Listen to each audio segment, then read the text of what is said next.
All right, I'd like to welcome everyone to the September 21st, 2023 regular meeting of the Marysville Board of Education.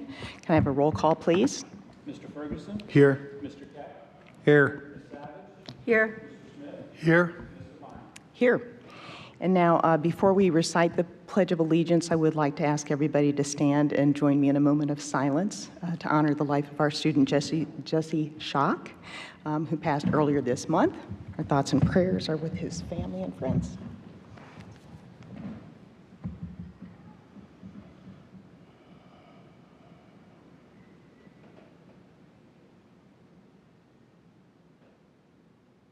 Thank you. And now, if you'll remain standing, we'll say the Pledge of Allegiance. I pledge allegiance to the flag of the United States of America and to the republic for which it stands, one nation, under God, indivisible, with liberty and justice for all. Thank you.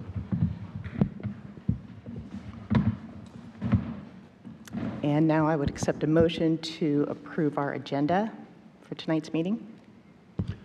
So moved. Motion by Mr. Smith, Second. second by Ms. Savage. Roll call. Mr. Smith? Yes. Ms. Savage? Yes.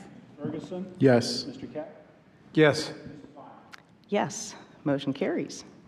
And now, I'm very excited to say that we are going to be recognizing a couple of people who are very special to our district. So we're going to come down here, and then I've got a few things to read.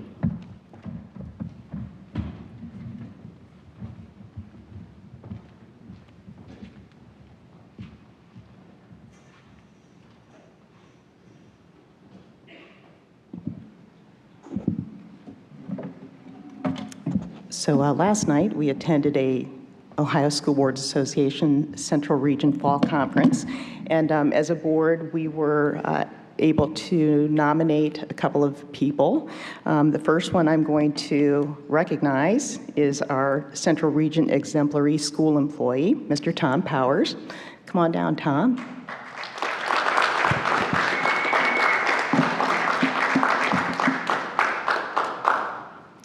So I'm going to read the nomination that we sent in and explain some of the reasons why you were chosen. The Marysville Exempted Village Board of Education respectfully nominates Mr. Tom Powers as an OSBA Central Region Exemplary School Employee. Tom began his career in our district in August 2000. He started as a computer teacher, then technology coach, and is currently serving as our Director of Technology. Along the way, Tom also coached football, track, advised the technology club, and was a building technology facilitator. Tom's leadership and how can I help attitude is reflected in our IT department as they're consistently recognized for superior customer service. No matter the request, Tom and his department always answer with a yes, we'll get that done. And it's always done with exceptional quality and follow through. During the pandemic, Tom delivered hotspots to families living in homes without Wi-Fi service and was frequently Zooming with parents to help them support their students during the shutdown.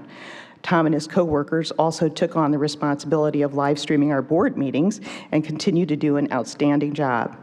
Our community stakeholders are able to watch professionally streamed and recorded meetings at their convenience. Tom consistently goes above and beyond to make sure our staff, students, and parents have the needed technology resources and assistance to support academic growth and achievement in the classroom. He's a self-starter and go-getter that can always be counted on to get the job done and make good things happen for our district. We're proud to nominate Mr. Tom Powers.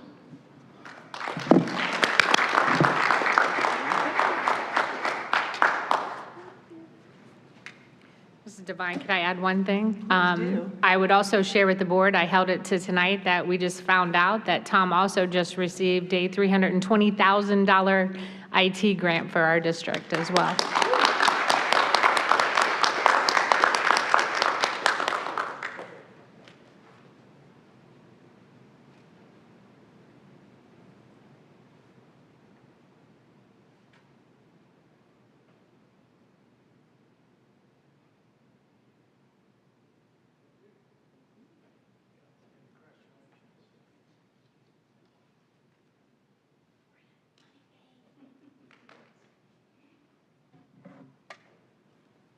And now we would like to call up Mr. Jeff Mabee, who is our Central Region Friend of Public Education.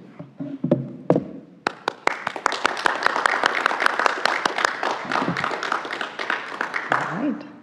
So the Marysville Exempted Village Board of Education respectfully nominates Mr. Jeff Mabee as an OSBA Central Region Friend of Public Education.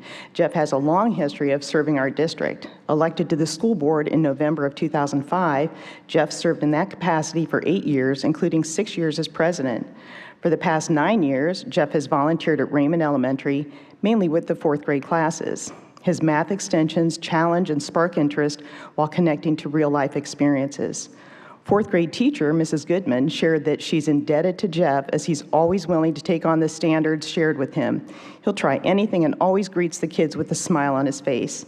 The students love and look forward to these weekly lessons. You can also see Jeff at many of the Raymond PTO events, lending a helping hand. Jeff's support for public education extends to our community's Citizens for Marysville Schools Volunteer Committee. Jeff has spent countless hours providing helpful information for the committee, as well as creating various programs to assist with levy campaigns. No matter the request, Jeff produces the needed data, lists, processes, you name it.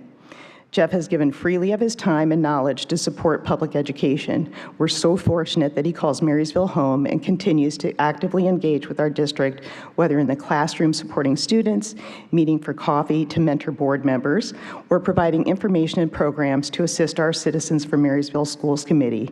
We are honored to nominate Mr. Jeff Mabee.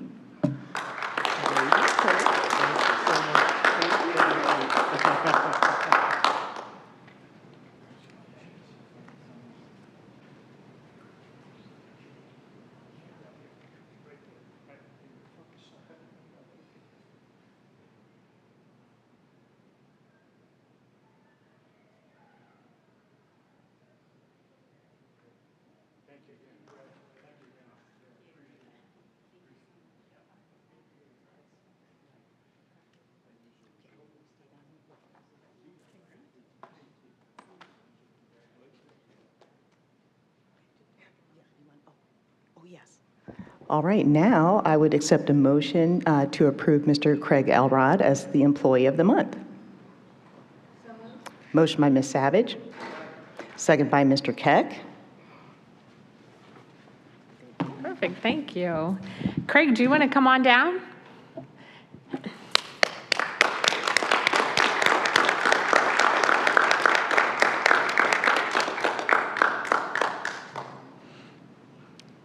I understand you even came on your time off to be with us tonight, so I think it speaks to why you're getting this nomination. Come on up. It's my pleasure to be able to read the submissions on what your peers and people you work with every day said about you and why you're worthy for this award. And I make you stand up here. Okay, all right. Craig is very dependable, loyal, hardworking, and an all-around good guy. Bunzelt is beyond blessed to have him as an integral part of the BMS family. Craig is always doing everything he can do to make sure our building looks wonderful every day. He is always there when you need him, and he's doing absolutely all he can while being short-staffed. He is patient and always hardworking and working hard to provide a great school to be in. He always makes time to talk to everyone and ask them about their day or weekend, as well as share some laughs. Mr. Elrod is the glue that keeps the building together. He does a phenomenal job of keeping our building clean and safe, while also being a positive influence on all staff members with his humor and positive attitude. He is a great person and a great asset to our school. Craig always takes care of issues promptly and cheerfully. So congratulations, Craig. Thank you.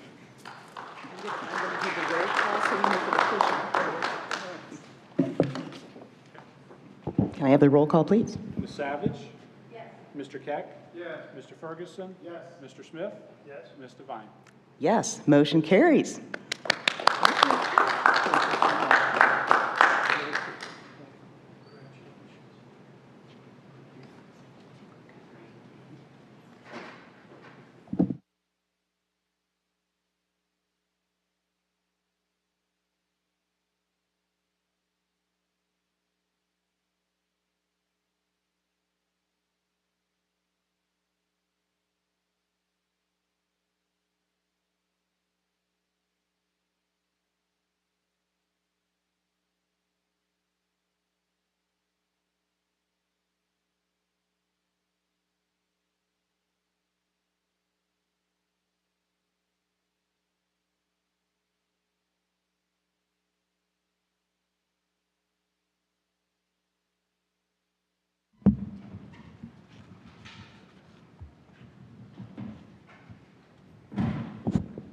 That's a nice way to start the meeting, isn't it? Okay, I don't think we have any public participation. I don't think so. Nope, okay. Then we're just going to switch the order a little bit of the report since Mr. Cox is not here. I know he had to come from another meeting, so we'll just start with, yeah. Okay, we're going to start with Mark Gallagher to give a report card and demographic update.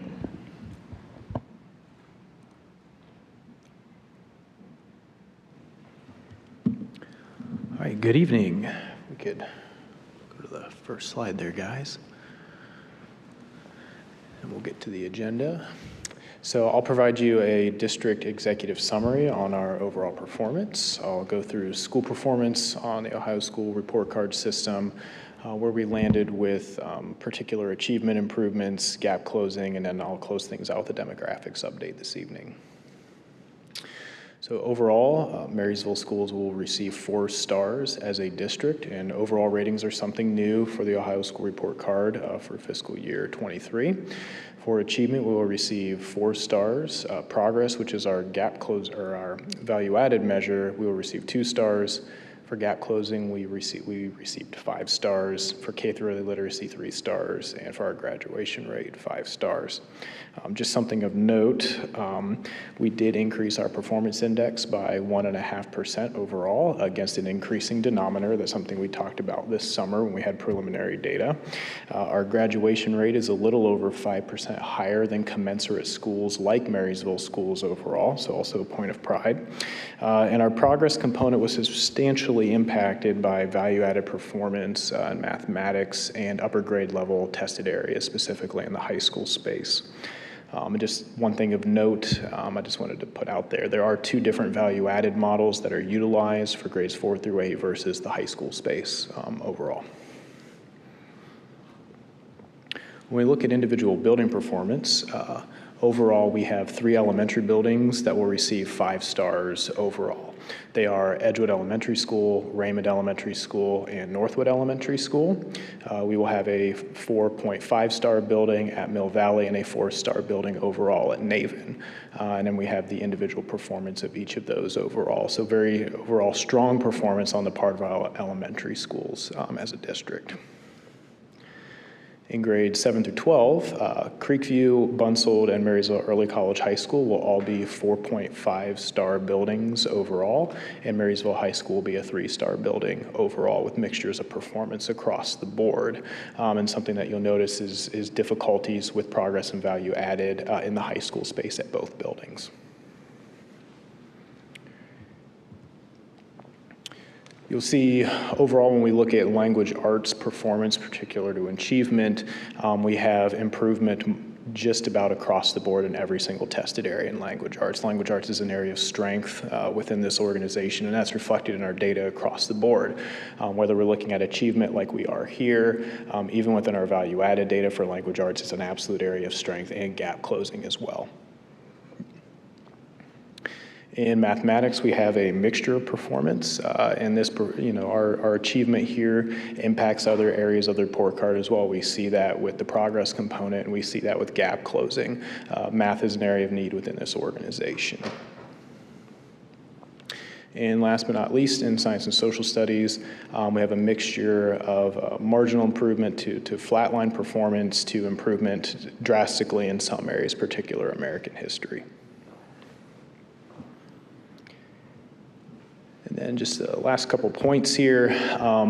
Overall, we have very strong performance in gap closing as it pertains to the annual measurable objectives established by the state of Ohio. So the state of Ohio establishes targets for various subgroups that are represented in a school district and organization, and our performance relative to those targets is very strong in language arts. And if we can go to the next slide, please. We're also rather strong in mathematics as well. So we saw improvement in all of our gap closing performance, particularly those annual measurable objectives in language arts and mathematics. Okay. Do you want me to keep going, or do you want me to do questions on that component, or just keep going? Keep going? Anybody have any questions on this, on the report card so far? Or you want them to go on to demographics? I have no preference one way or the other. Why don't you just go ahead and finish demographics, and we'll Okay. do questions at the end. Okay, can do. All right, so who are we as a school district?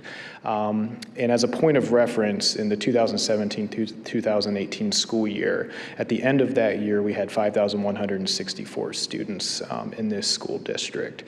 In September of this school year, 23-24, we have 5,614 students. So substantive changes in a relatively small amount of time as a community and as a school.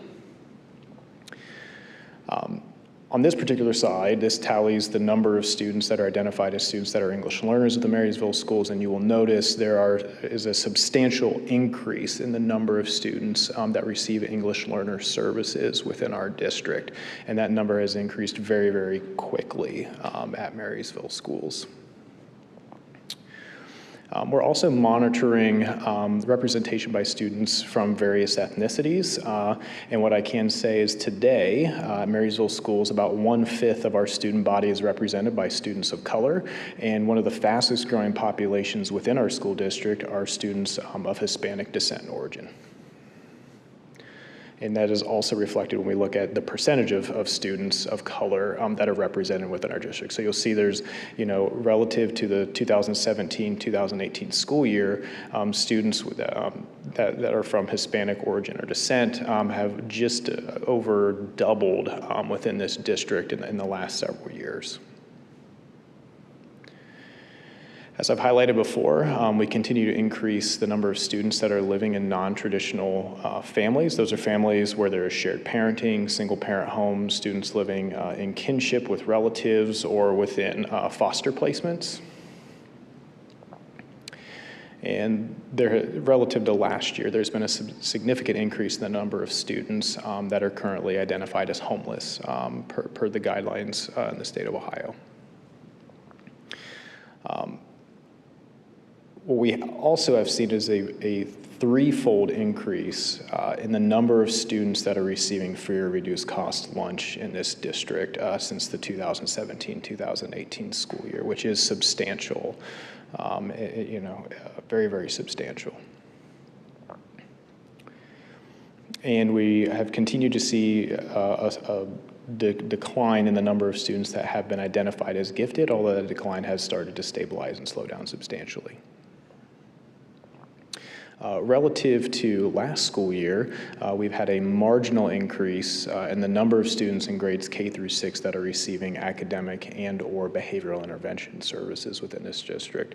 And I just want to highlight prior to the 2021 school year, we were actually on a very, very steady decline of students requiring those services. Matching the pattern that we just saw on the previous slide, we have steadily seen increases in the last 3 years with the number of students with disabling conditions. That includes students that receive special education services or accommodations through a Section 504 plan as provided through the Americans with Disabilities Act. And we are roughly level with where we have been historically. There are kind of 2 outlier years there, most likely due to students enrolling in virtual academies, homeschooling, et cetera, in the midst of pandemic.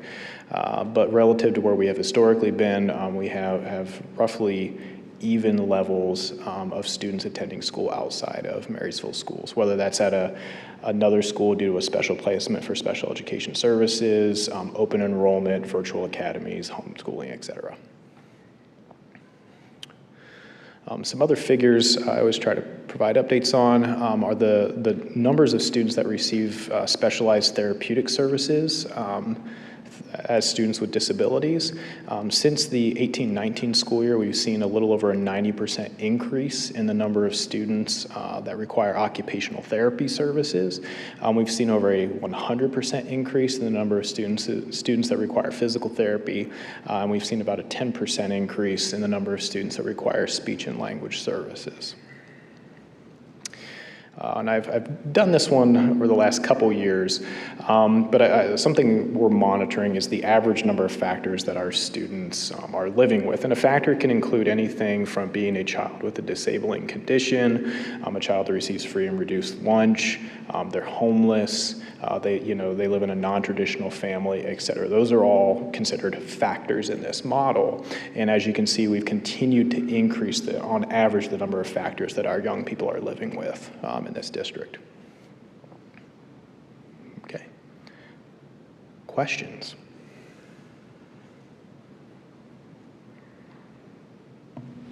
Yes, in regards to the increasing Hispanic population in the school district. So at what point are students transitioned off of being listed English as a second language versus meet English standards? Yep, so the strong differential between mastering English and, transitioning out of English Learner Services is conversational English. English Learner Services is predominantly focused on conversational English, so like what we are doing right now, versus academic English. So when you look at the assessments that help us determine whether or not a child requires English language services, like OELPA, OELPS, which are our screener and assessment respectively, those are looking at conversational English proficiency, not necessarily academic English proficiency. So there is a gap between those two things. That's something we're actively working on internally, is addressing the needs of those students that do transition out of English Learner Services that still have a need for learning academic English. Okay, thank you. I have a second question in regard to the students with disabilities. Our number for this year is 1,256, which is similar to 2 years ago.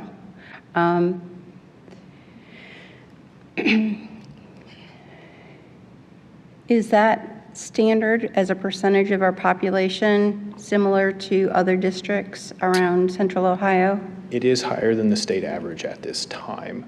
One of the largest increases that we have seen, and this is in Union County at large, are the number of students in preschool that require special education services. So that is a very quickly growing population within Union County. And we started a new preschool, special education preschool. How many students are involved in that program? I do not know off the top of my head. Okay, I thought it was 2 classrooms. I wasn't sure. I believe so, but I do not know definitively. Okay, sorry.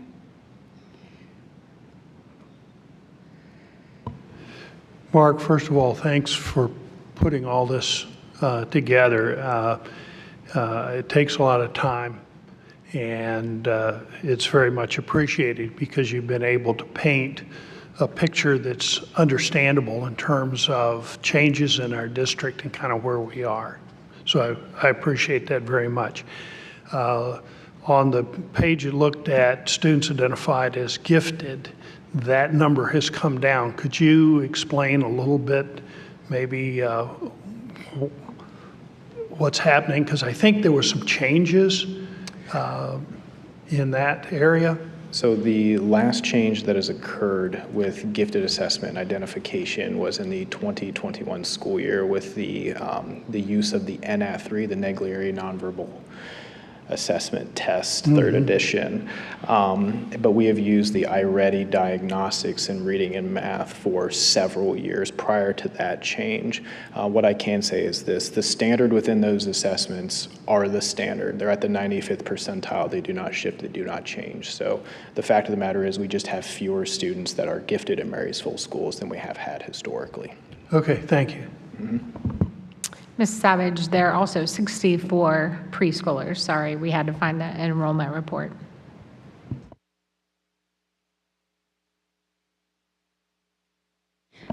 Just a point of clarification, the Harold Lewis School also has a special education preschool, which is partnered with the school district. And we've traditionally shared space. Unfortunately, with numbers, it was better as they have run out of space in their location for us to kind of take on our own. But it has been a shared service model for years where we provide some of the related services that you see, testing services, psych services, and they provided space and et cetera. So actually we had a unit within Harold Lewis. There was some confusion of that last year. That's presently in Naven. So there are services still available through Harold Lewis as well. Okay, thank you. Thank you for the presentation. I do wanted to ask a question about the report card. First, is progress a new category? I don't know if that's just because COVID or if that's a new category, and could you explain maybe some of the steps moving forward to improve the progress? And then my second question, if you want to flow into that, is as a general member of the public, parent, or just even a board member, what are some major takeaways from what does the report card mean for our district, our students, and what should we celebrate and what should we look to see improve? Okay. Progress is not a new component on the Ohio School Report Card. Value added has been a component.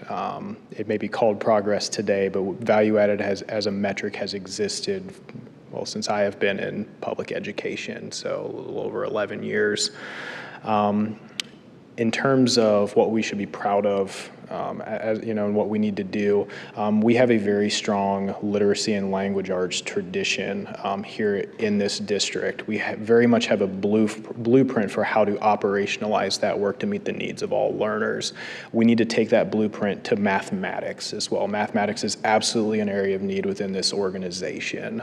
So we need to take that work and replicate it within the mathematics space to ensure that we're supporting all students in this organization. Thank you. When moving to the demographics, I know it reads as if English learners have doubled since last year in our population. As a board member, what should I know? How does that impact the learning experience for our students and our teachers?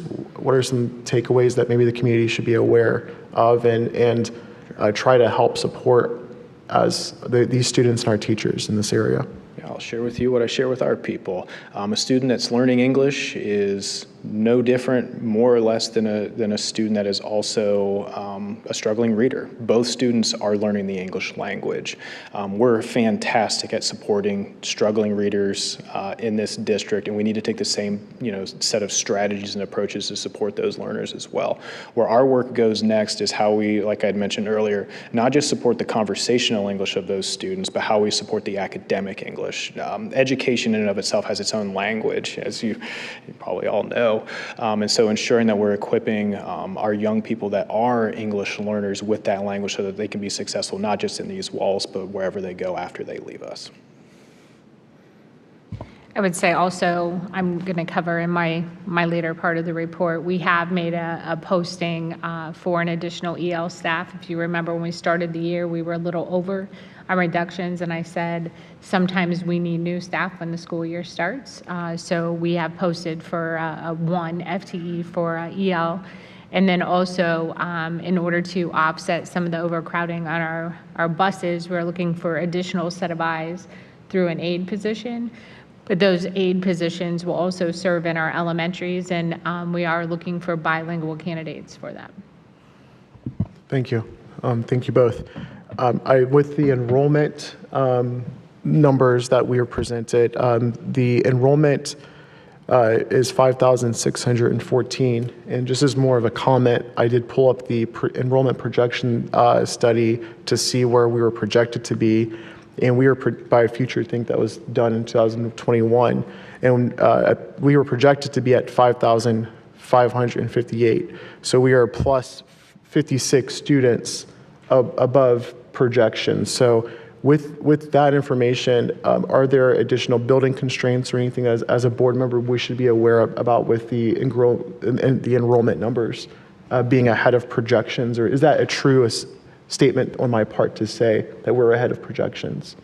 I would say that's a true statement, except the enrollment study was based on K-12. And our numbers today are pre-K 12 because we're now filling those spots. So I would say it's kind of a leveled answer to your question. So we are continuing to monitor space. As you know, Naven was set aside to kind of be our overflow building.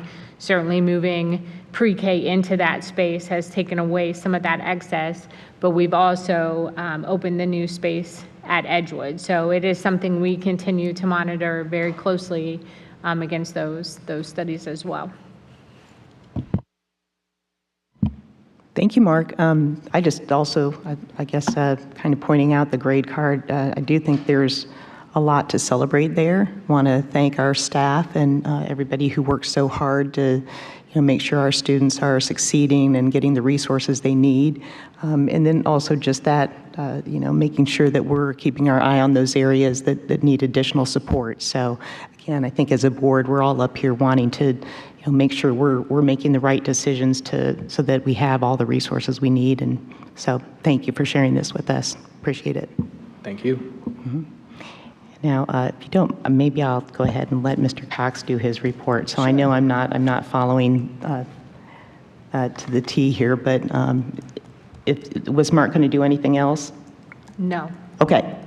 No more questions for Mark? Okay. Then, Steve, I know we just went ahead and started a little bit on the superintendent's report, but if you'd like to go up and do your high point, since you were originally ahead of that, and I'm not following Robert's rules, but tough luck, right?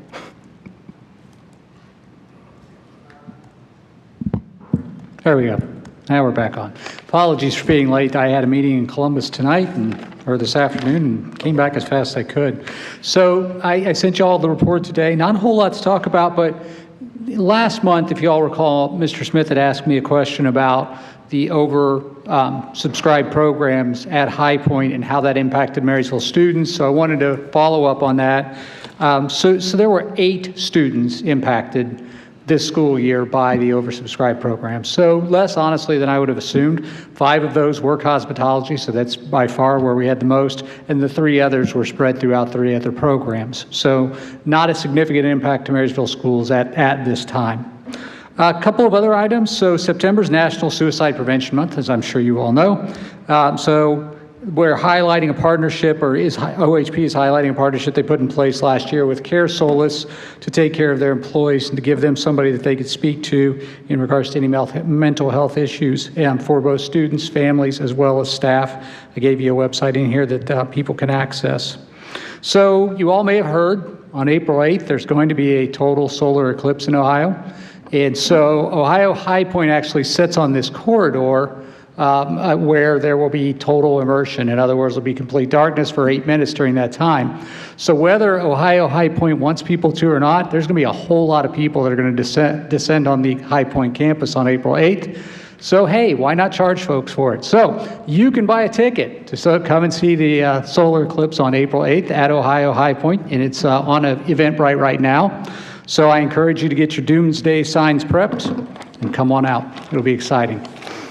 All right, so beyond that, so now I'm not ready to talk about the Ohio High Point scorecard because we've not talked about it yet in a board meeting. We're provided this information. So our board meeting is next Wednesday. So if you've got questions, I can be better prepared to answer those. But once again, a great scorecard, overall 5-star rating. In achievement, 4 out of 5 stars. Career and post-secondary readiness, 4 out of 5. Graduation rate, 5 out of 5 stars.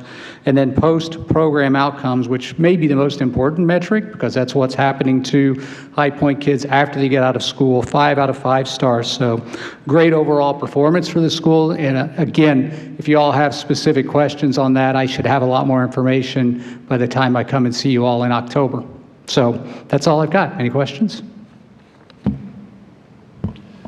I just want to thank you very much for digging in and getting the information to answer that question. I know that when you have X number of seats in the classroom and you have more kids that want to get there, it's always a tough situation. And I know that the administration is working on trying to figure out how to expand programs and make sure that every student that applies gets the program that they want. So hopefully the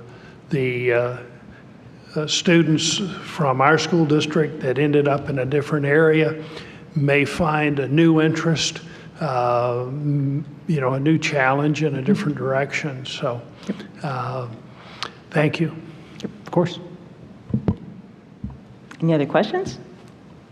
Okay, All right. thanks Thank so you all very much. much. See you in October. All right, hey, I ordered my glasses for the eclipse, so if anybody buys tickets, I'll throw in a free pair of glasses for you, okay? Thank you. Okay, sorry, now we'll go back to your report, Diane. Thank you. Transportation, Lynette and Ryan are going to update us a little bit.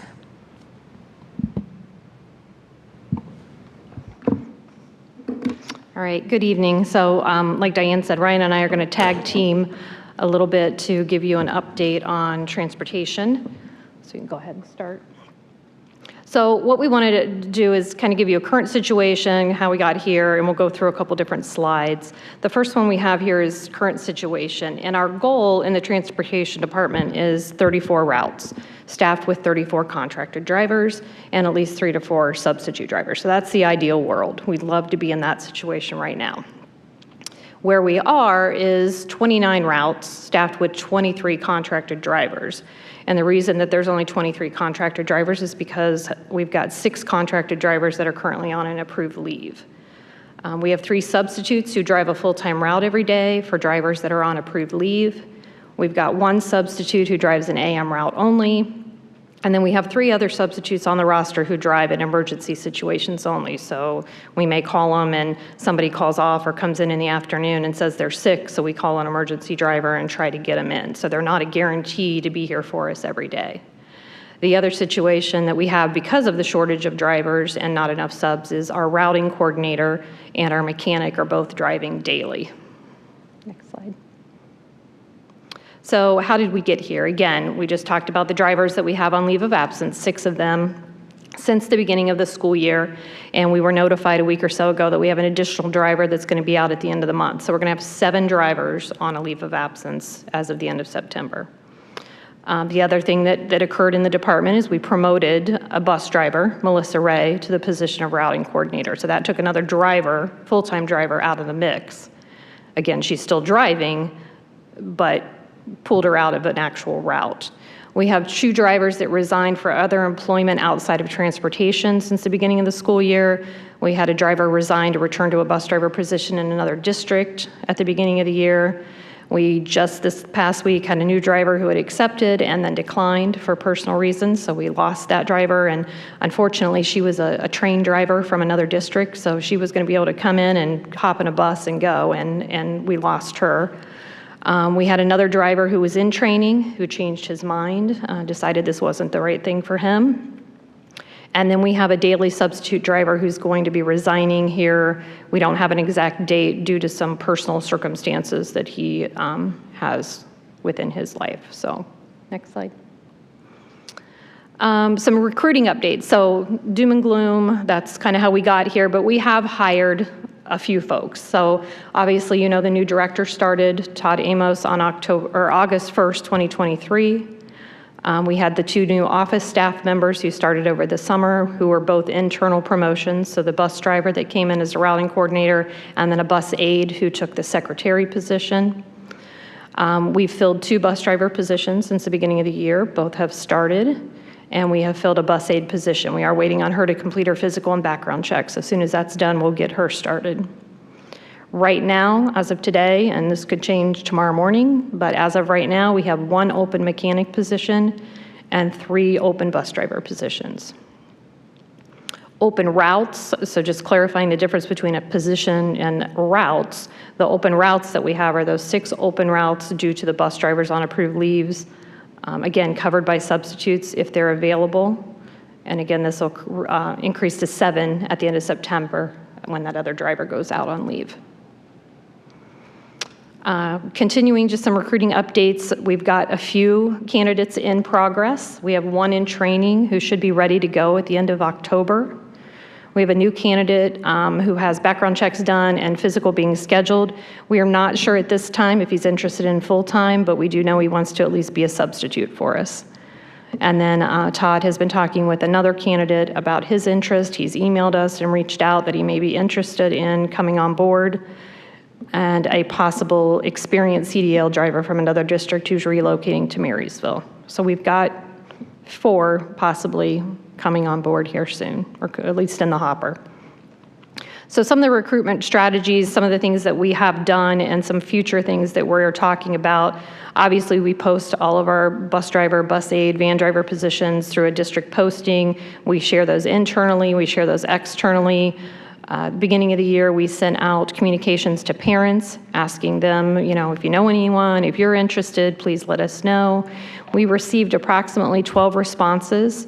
All of those were sent an email directly from me, letting them know what the next steps would be in the process if they want to continue through, and then CC'd to the transportation director so that he could reach out to them. And that's part of that 4 that we have in progress.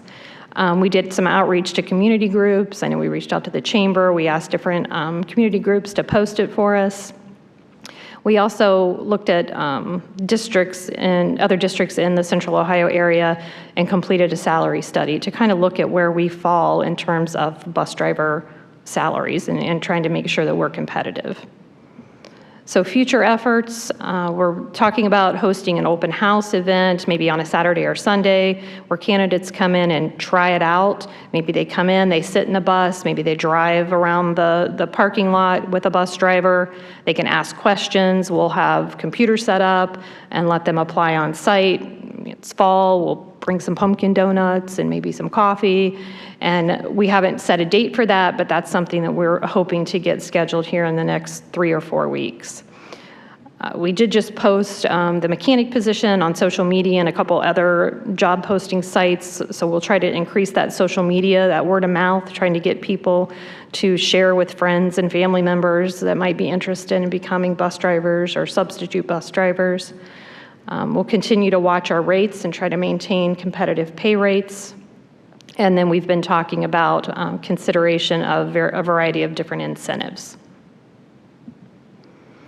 So I am not an expert on the new driving training process, but I did go to the ODE website and educated myself, as well as put it on here a slide, what it takes to become a bus driver. So there's a lot of steps and there's a lot of hours that a driver candidate has to go through. They have to have a drug and alcohol reference check from previous employment. They have to have a physical. They have to go through BCI and FBI, which all of our employees and coaches and volunteers have to go through that. They have to have a motor vehicle check. They have to have a drug test. They have to have 2 years of driving experience. Now, that's not driving a bus experience, that's just driving experience. So if I'm a 16-year-old or an 18-year-old that's never had a license, then I'm not going to qualify. I at least have to had a driver's license for 2 years. Physically capable of lifting, ability to cope, this comes directly from the ODE website, ability to cope with stressful situations. Then we have pre-service training. It's called a T9 training, and that's a minimum of 12 hours on bus instruction with one of our onboard instructors. And then there's classroom instruction that they have to complete, a minimum of 15 hours. In addition, at some point, they have to have a temporary permit, CDL, and then a school bus and passenger endorsement. They have to then take the test in order to get their first CDL. And I included the costs on there too, so that you can see that it's, there's some cost to becoming a bus driver. And then once that's all done and they've gone through all the classroom training, they can't even get in a bus and drive a route on their own until they observe a route with an experienced driver with students on board, and then they have to drive a route with an experienced driver with students on board. So there's a lot of steps that go into becoming a bus driver. And I referenced the Ohio code there in case anybody was interested in looking at where that information came from. So our best solution would be to identify and hire 3 new drivers to fill those 3 open driver spots, hire additional substitute drivers, and get even half, if not all, of our drivers who are on leave back. That would be the best ideal situation. Our alternative solution is identifying a modified transportation schedule to mitigate challenges to our current situation. That's kind of what Ryan's been working on. It would include additional time between routes at Bunsold and Creekview. It would have minimal impacts to student instructional time, minimal disruption to pickup and drop-off times, and obviously reduce that department strain in the transportation department. Concerns shared since we last met. 4 staffing changes have taken place since 9/12. So when that communication went out on September 12th, after that, we had 4 additional staffing changes take place, with finding out additional bus driver was going out, the substitute that's going to be leaving, the driver that didn't end up taking the position, and then one other one I'm forgetting. But anyhow, 4 staffing changes that have taken place since that communication. So that's just obviously put more constraints on the transportation team to work on that that schedule change. There's challenges at the elementary with a 4:05 release time, consistency for drivers and routing, decoupling challenges with timing and having to rebid routes, the decrease in instructional time if we go to that, make those changes, and some prioritize end time over instructional time. This is a historic overview just to give you a little bit of an idea how many drivers we've had over the last 7-8 years and what our percent or our number of ridership has been. So as you can see, we've gone from 32 drivers in 2016-17, stayed pretty flat. We dropped a little bit in 2019-2020, back up to 31 in 2020-2021, and then dropped a little. COVID impacted some things during those 2 years, and then we're back to 30 driver positions. We only have 29 spots, but 30 positions. And you can see that our number, 2,830 students last year riding, and then 2,480 this year. And the reason why that is different, Ryan can probably add a little bit to it, but that is due to we ask parents to help us out and drive some kids to school, and a lot of them are driving students to school, so that did lower our ridership a little bit this year. Can I add anything to that? I guess all I would add to that is throughout the history of this data, there's been certain things that have happened that have impacted those numbers up or down. With the 2,480 number, so that was a day, just a snapshot, a count of a single day that I asked for I asked transportation to do a preliminary count this past week. Typically, that count is done in October, and it's a multi-day average. So the number, so along with what Lynette just mentioned about, we have specifically asked folks to get off the bus before the school year started to help us just deal with some capacity issues if they had the means to do it. The number itself, it's not exactly an apples to apples number, just because it was a preliminary count, it's a one-day count, and there's also, it just happened to be that I think Raymond had a morning parent event at their school. So anyway, it's not a great number, but it is a single count, something to look at. They'll do their normal counts again in October. So the number of 2,830, just to put it out there, that was obviously a substantial comeback after COVID. Obviously we did split sessions, so really just sort of a weird time. I don't think we need to rehash how COVID was weird, but the comeback from that was obviously substantial. That is the October count, that 2,830. That number did normalize as the school year went on. So it didn't necessarily stay at that high level. I could speculate as to why maybe it came back down, but it did come back down to, and that was really a result of an elementary boom on the bus, as according to our counts. The number normalized at that elementary level as that school year went on.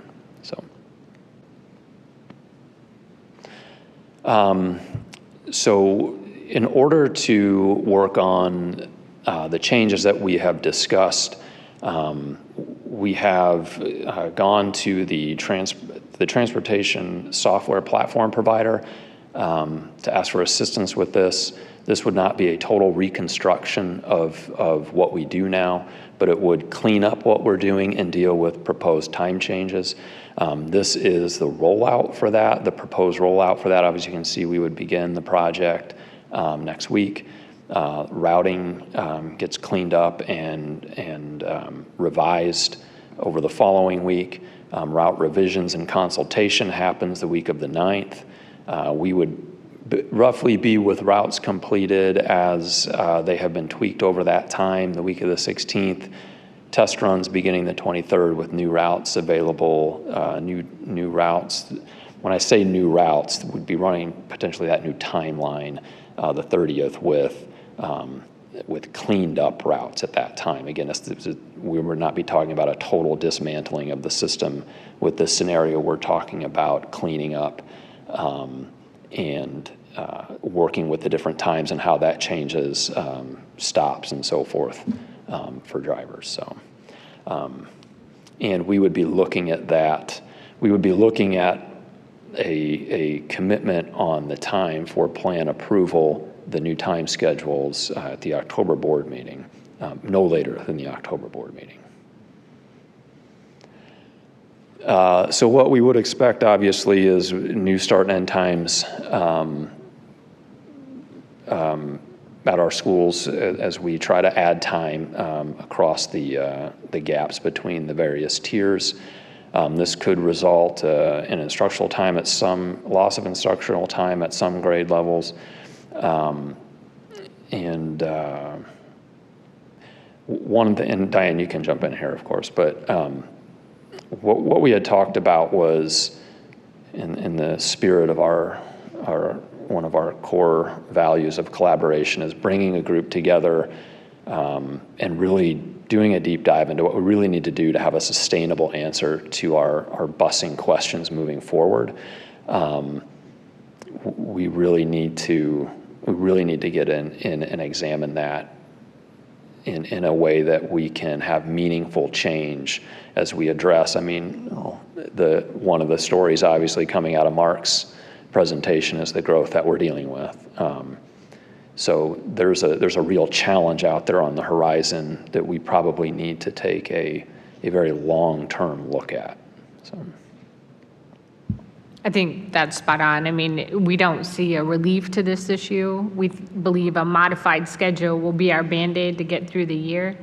But as all of you know, we've heard varying opinions, like we saw on a slide before. Some people were like, well, give up instructional time, and others were hang on to instructional time. And we have drivers who are passionate about the same routes they've had with kindergarten students, and now kids are in high school. So really, we know that this challenge is a nationwide challenge and not just a school district challenge, but also in industry. So really putting together a task force in January to take a deep dive into our schedules, into how much extra at the elementaries. I think we have equivalent to about 30 days of extra instruction.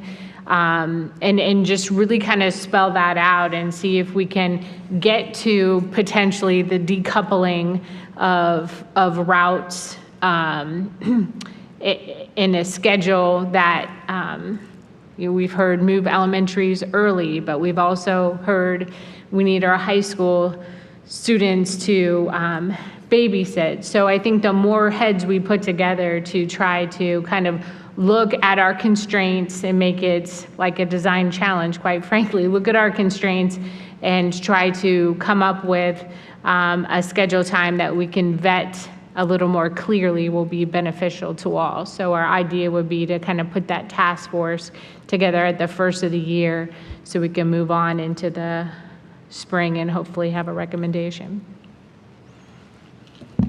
And so in the meantime, then it would be kind of more of like you're just going to be using the consultant and the firm that provides the software to come up with a solution to get us through this year. In essence, it may look very similar to what we have, just shifting times so that it creates the additional time that Ryan talked to all of us Right. about last meeting, but actually maybe not separating out the high school and middle school routes in particular, but actually creating more time in those schedules. So I don't want to share a time today. Right. But we'll continue to work on that. And then I would expect we could potentially have something before the next board meeting, but no later than the next board meeting. I would just add too, in that process, we have students with wildly varying experiences on the bus. Just geography is an issue. It just is. We have mileage, which I have numbers on that. It's kind of hard to capture in a slide, but as a part of that process that we will go through, the timeline you showed, we'll also try to find, as I said, clean up what we're doing now. So while it may look very similar as far as the structure goes, I mentioned we'd be moving away from the systematic deconstruction. There would be an effort being made to clean some things up, to normalize some of the distribution on the buses themselves, so that we're not sort of falling over each other with what we're doing now, just to basically make it more efficient and provide that time that we talked about. So, And right now, one of the biggest constraints, really, I know that we came forward and thought we'd have something to share tonight, is our routing coordinator is driving every day. We have a new transportation director, and there's not enough of time in the day to commit to driving and commit to having a schedule that we feel confident enough to bring forward. Diane or Ryan, could you speak to what's happening in terms of maintenance? Because I know we've got one maintenance person and they're driving a bus. I can talk to that a little bit if you'd like. Obviously, I think you bring up a great point, and we're having that conversation as well. So our mechanic is actually driving just about, well, he has a route. And so, certainly when he can, those things are being done, but we're getting some things outsourced because we are down a mechanic. One just retired as well. We used to have two. So that is a significant challenge for us as well. And we've had 0 applicants for that open position. So, Diane, if you would, could you just take a minute to kind of holistically address the status of availability of bus drivers, not just in Marysville, but in the state of Ohio, even nationally? And also talk about the competition for people with CDL licenses within the central Ohio market. Well, I don't know how specific I can be outside of education. However, we have recently noticed, we all know that central Ohio districts are struggling with bus drivers. We also know pretty large incentive packages are starting to emerge from different school districts to entice people to come. There's daily postings everywhere across, so it's kind of a free market. I think I told the board before, we had talked to some companies about potentially sharing, or if they had part-time people, and even in industry, the response was, we can't find enough to fill our jobs, and their hours are already maxed out. There's no more time to give. So it is a definite workforce issue across definitely central Ohio. But I know nationally you see it on the TV as well. So I just wanted to reiterate, because it's been asked, this question's been asked in the community, that we have, as a district, reached out to many of the local businesses to try and do shared services agreements or something that would benefit us both, and that we have reached out and considered even like outsourcing of bus drivers, and they've got too many routes. They can't even cover what they have, is my understanding. So I just want to clarify, since that question's been asked multiple times. Yes, we have reached out different avenues, potentially maybe just to build that subpool. Again, I think there's a narrative being spun too that we've had a bunch of bus drivers just quit. And that's not necessarily been the case, as you see here. We have some that are out on a leave. Some of those leaves are not defined. So that makes it difficult as well. I know this might be a rhetorical question, but what would it take financially to start dragging people out of industry into the bus world? I mean, right now the pay is lower than CDL anywhere, and the requirements to drive a bus are quite a bit higher than any other CDL out there. And there's little flexibility in your hours. I mean, that's one thing that we compete with. Other markets can provide more flexibility with, setting up your own schedules. And we know today's workforce is much more attuned in that way. We, as Marysville Schools, we sit in Central Ohio, we sit right in the average range for bus driver rates. So we feel pretty good about that. We also know on the mechanic side, I mean, that's one that I'm particularly concerned about. A diesel mechanic in particular can make, probably 3 times what they make in a school district, quite honestly. So I would say that's probably one of, not that I'm not concerned about drivers, but I'm particularly concerned about replacing that mechanic position. So.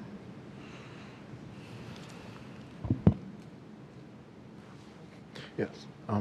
Thank you both for being here tonight and your presentation. I do have a couple questions. I know when the email came out this, I guess, was it last night or 2 nights ago, someone reached out and asked, approved leave, is that vacation? Because in the private sector, that could mean anything. And then is there like I know this is kind of maybe unfair, but people in the public may want to know, is there like an anticipated timeline of maybe bringing some of those drivers back on leave, off of leave?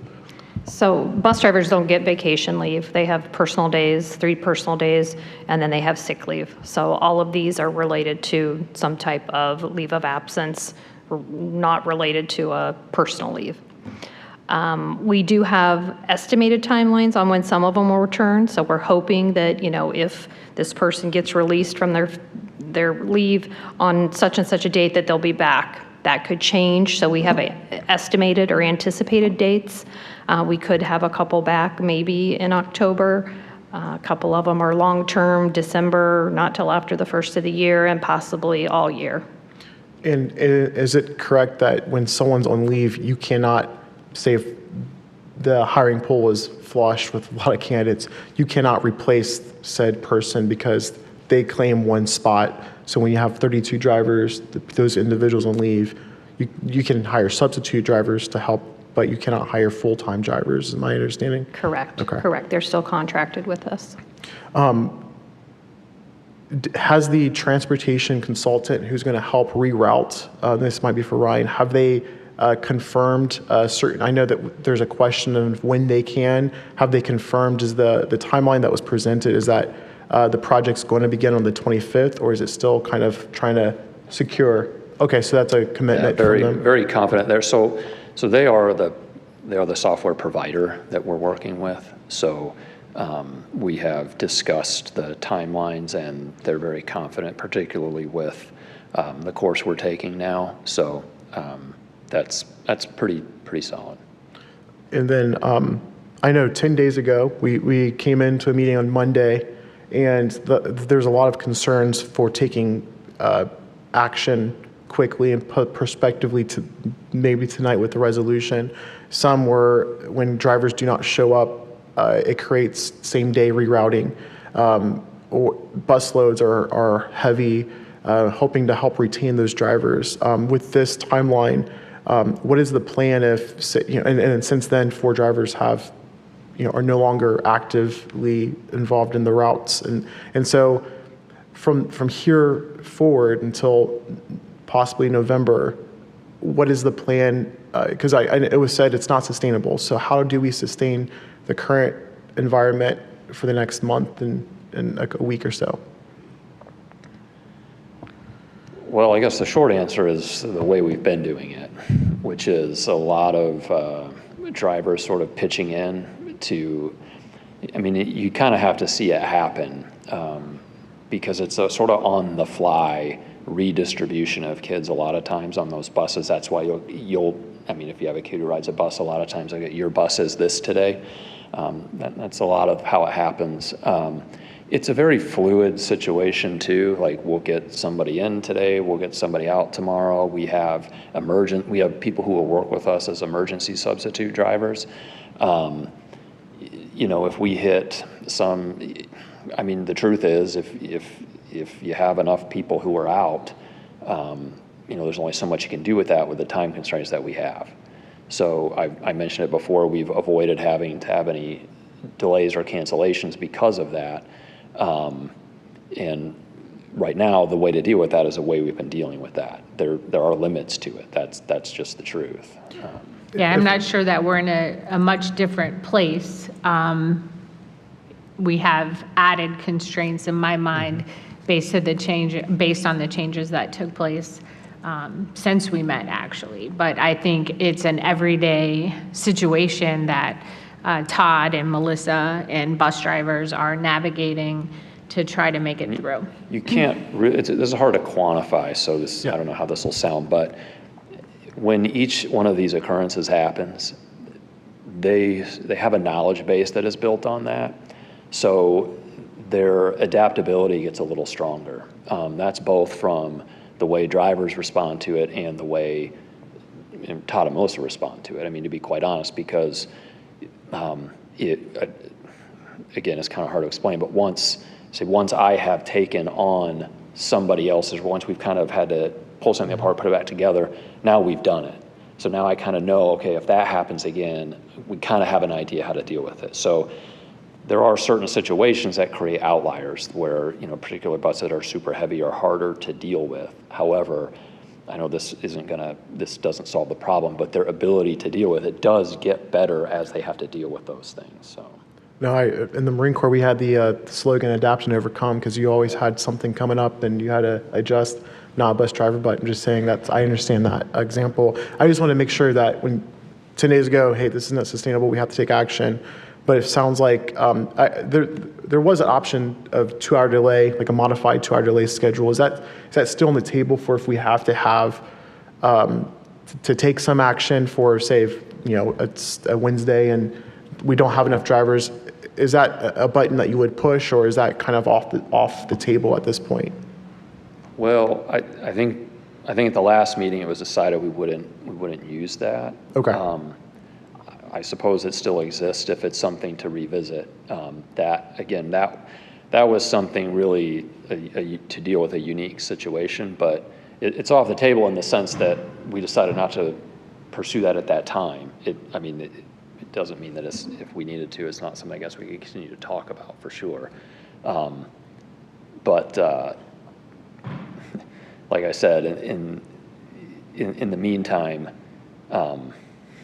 they do a real good job putting that puzzle together every morning, and you hope that as they get more essentially familiar with how to manipulate that system, that we need less time. In other words, part of what I'm saying is that perhaps in a traditional 2-hour delay, there are certain situations where we may be able to deal with that now, where, you know, at the beginning of the school year we couldn't, and that might have been a cancellation. We never got there, obviously, but Understood. But now, giving that 2 hours, they may be able to piece that together a little bit better, just because of the couple of days that we've had to, you know, really kind of pull things apart. yeah, I mean, I think it's worth conversations to see how we can better deal with that. I mean, obviously, the goal is to not cancel school. So that's what we're all kind of working towards, so. Well, I thank you both, and Diane and Todd, for you guys' work handling, and our bus drivers particularly too. I know I requested some information just to understand the landscape of the best I can on paper. It's not gonna, I can't say I understand what drivers go through or what you go through at 5:30 in the morning, but I do thank you both for your hard work that you guys are helping get we're meeting the mission of getting kids to school safe and on time. And that's the mission that has been met so far. So thank you for your work. Any other questions? Oh, okay. Well, yeah, I'd second that. Thank you so much. I think that really helped clarify a lot of things for us, for anybody watching, just so they understand the history and what we're currently dealing with. And nobody even brought up the fact of all the construction going on in Marysville. Trying to forget about it. We won't start that conversation, but thank you so much, everybody. I do have a few other things on my update. Enrollment, we've talked a little bit tonight. PK 12 enrollment is 5614.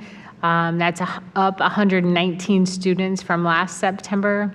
Our kindergarten is up 25 students from last year. As a reminder, we are only overflowing at one grade level. That's Northwood, and it's 2 students. Construction update. Edgewood is down to punch list items. Those are still ongoing. Paint, some door trim, things of that nature. Chestnut, there will be a power shutdown on Tuesday so that permanent power can be brought on board and to the renovated area.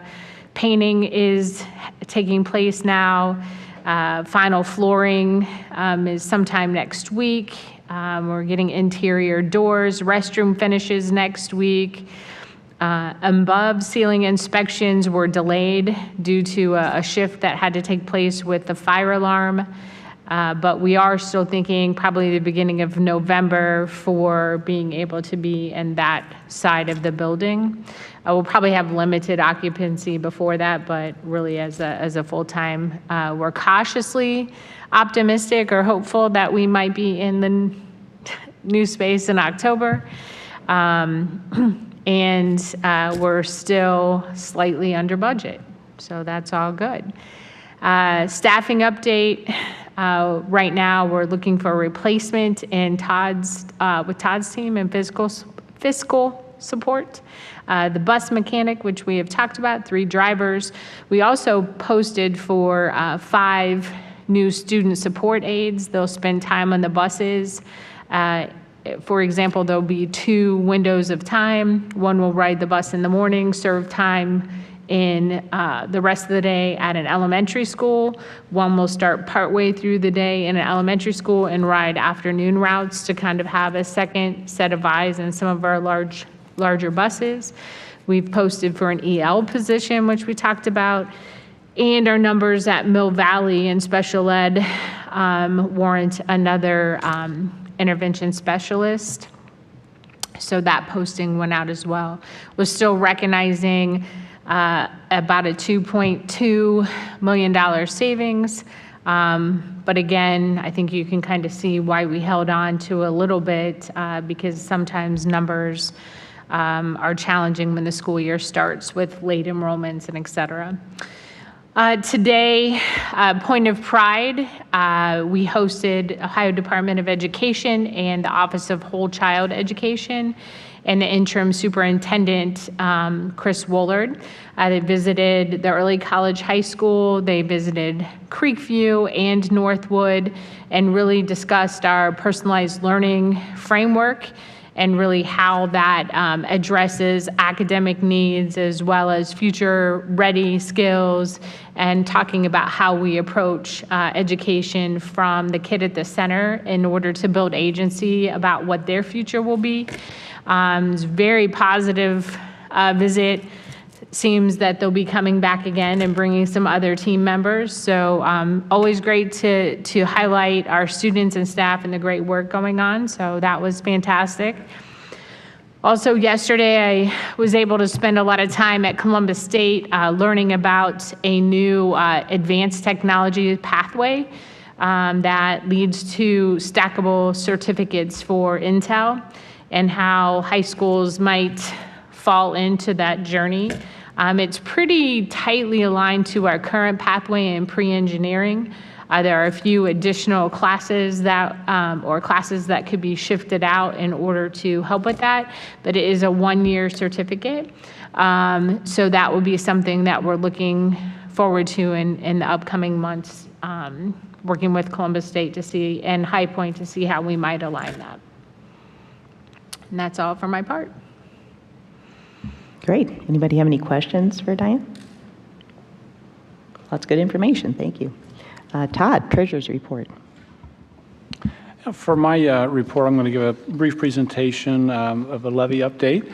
I feel like this is getting the cart before the horse a little bit because the 5-year forecast isn't ready yet, but I think there's been a lot of uncertainty with the levy, so this is just kind of a high-level preliminary update, probably just to whet your appetite until next month's meeting.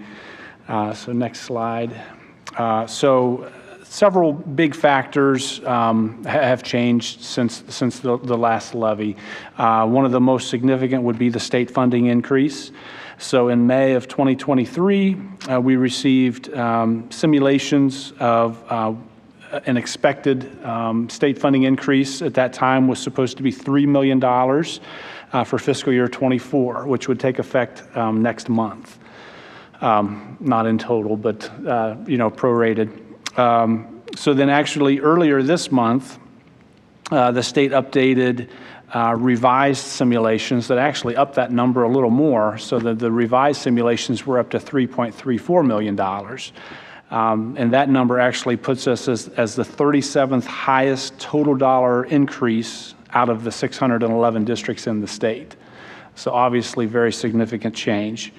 But we actually won't know the final true actual number for the state funding increase until next month because they still don't have our funded enrollment factored in. So I do anticipate that number to go up some even from that number. Next slide. So the other most significant change were the expenditure reductions. So from the failed levy, we made some expenditure reductions, reduced by over $2 million as compared to the May forecast. So obviously we're operating with less staff, but also operating with, as a result, operating with higher class sizes. One consideration we'll have to look into when it comes time to decide on a levy millage is what do we want to do with those staffing levels. Obviously from a dollars and cents standpoint, if you leave the staffing levels at the lower level, then you may need less millage. But there's also going to be people that aren't happy with where the classroom sizes are, with the staffing levels. So again, that'll be something that we'll have to talk about when we get into the discussion of what size of a levy we're going to be looking at. So the next slide talks about levy impact. So when you look at the revenue changes combined with those expenditure changes, those dollar amounts equate to approximately a 5 mil levy. So that's obviously why we were able to stay off of the ballot in 2023 because that was such a significant swing in dollars. Preliminarily, we're looking at an operating deficit in fiscal year 25, so next school year. I would say this year it's going to be relatively close, but we should be in the positive. And then we would be looking to have an actual cash deficit in fiscal year 28. And then again, in fiscal year 27, I think it's going to be relatively small ending cash balance.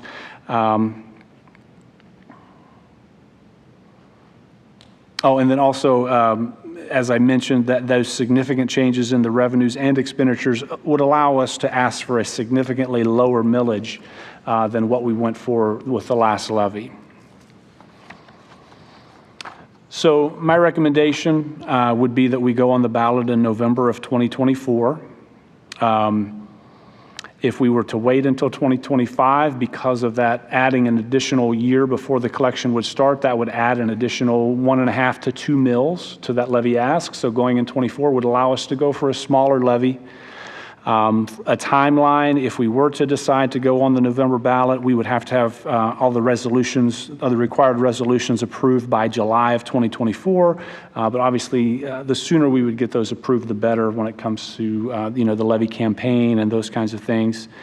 And like I said, this is just a preliminary recommendation. We'll go in much more detail at the October meeting when I give you the 5-year forecast. Those things will be finished.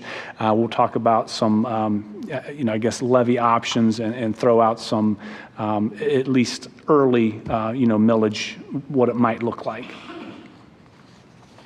That's all for me, if there's any questions. Sure. Well, I mean, I think, I know that we've talked about, after the levy failed, we talked about the timing of when do we anticipate going on. And, as I listened to your recommendation, I feel like as a board, if we're all on the same page right now and we feel like that November of 2024 is a good time, I know, we're not going to approve a resolution and we're not going to have a millage amount or anything, but I think the sooner we can let our community know what we're thinking makes sense, and it helps the levy committee as well. So I would entertain if people have comments, I know we've heard some other things since the levy failed, and we've been thinking about it and talking to people out in the community. So I'm just kind of opening it up to see if people are willing to make a comment like, yeah, I think November's a good idea, or no, we should wait, or we should try March, whatever. So just personally, I believe that November of '24 is an appropriate time to go for a levy. It's a presidential election, so it's going to have higher voter turnout, which I think would probably be more impactful for the community. I also think that it's going to take us a little bit of time to organize some of the feedback that has come from the community since the levy failure. So one of the key issues is communication, and we need to, as a board, we need to work on a communication plan, how to improve our communication with our non-school linked community members. Also, maybe find a way to standardize our communication flow even to our parents. Many of them have spoken about being inundated with emails. So we have some kind of work to do to meet the community's expectation. And I think that's going to take a little bit of time, but we are diligently working on that. Also, the community has spoken about they want to see improvements in our relationship with the city, and we have been doing multiple meetings to help kind of build that relationship, and also make sure that the economic development environment that the community is foreseeing right now, this huge time of growth in Central Ohio, that the schools are being treated fairly. So. Thank you. Bill? I guess I agree on the November timeline. I think that's very important. But I also think we keep talking about millage, but I think we need to really look at earned income tax also, if not totally that direction. Everyone that talks to me says there's no way unless there's a earned income tax in some kind of connection there. And I think long term, I think that's going to be a benefit to the school district too also. From a timing standpoint, November 24 would still, an income tax would still be a viable option, so I'll present some options for that next month. Thanks. Thank you. I think one of the things that Todd's report illustrates is the unpredictability of state funding. And we've ended up in a better position, or we expect to end up in a better position than what we imagined a year ago when we were sitting here. And that's speaking to to the larger state funding issue. If the state continues the Fair School funding plan, that would help provide some degree of stability and give us a better opportunity to look into the future with better clarity. I know a lot of people said it was just too big an ask at the time we made that decision. That was what it cost to run our school district and to do right by the kids. Circumstances have changed, but I know that we need to put an issue before our voters that will do what they expect in terms of educating the children in our community and doing it in the most appropriate manner. And I think that originally I was hoping we could get back quickly, but as I've thought about it and I've listened, it's become apparent that we need, as a district, time to think about and consider what we're going to be looking at in terms of an issue, and November, I think, is the right time frame. Thank you. Comments, Jermaine? Yes, thank you. Todd, maybe this is a question for next month, but for the state funding increase, fiscal year 24, is it the same number for fiscal year 25, the 3 million? Is it three, or is it a difference? So this year's the first year of the biennium, and so then we'll have a second year will be next year, so we will have some certainty there as well. The projections right now actually show a slight decrease in fiscal year 25 because of some of the other factors that get bumped up, such as our basically district wealth factors. We look a little wealthier, so funding goes down a little bit in fiscal 25. What those simulations don't take into account, though, is enrollment. So there is a chance that that could equalize to a certain extent, but then obviously what that doesn't take into account, when the enrollment grows, we typically need to hire more staff. So it is a very unpredictable number, but long story short, the number should be relatively similar from fiscal 24 to 25. Okay, thank you.